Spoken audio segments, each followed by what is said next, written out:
Hello dear NEET UG aspirants and JEE main aspirants.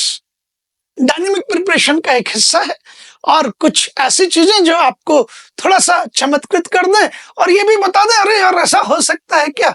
It can be yes, question is there. अरे जिंदगी question है बस. जब भी आप इंजीनियरिंग और मेडिकल एंट्रेंस की तैयारी करते हैं ना, बस कंसेप्ट को समझिए और कंसेप्ट पे बेस्ड क्वेश्चंस कीजिए, क्वेश्चंस की प्रैक्टिस कीजिए. That's the ultimate thing. So question बहुत शानदार है. आपको पता है कि वेलोसिटी एक क्वांटिटी है और ऐसा ही सिस्टम में मीटर पर सेकंड में मेजर होती है.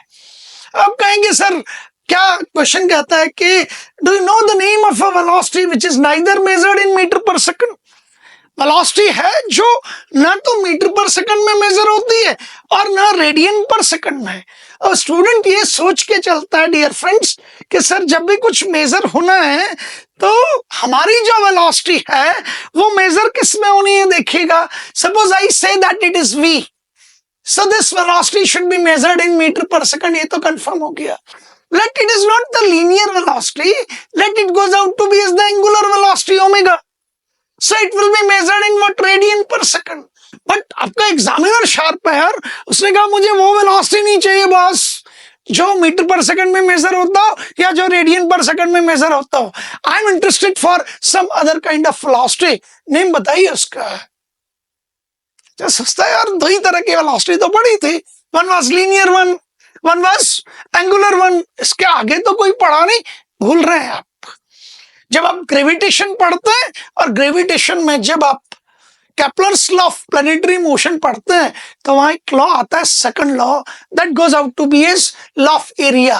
और वहां आप एक क्वांटिटी पढ़ते हैं that is known to be as areal velocity. It is areal velocity. Be careful dear friends. और इस वेलोसिटी को डिफाइन करते हैं area travelled divided by time taken.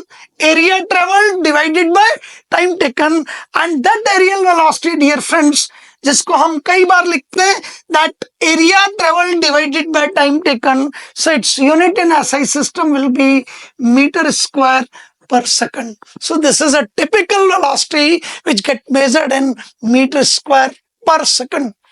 बस इसी तरीके से पढ़ते चलिए. आसान काम है पढ़ना.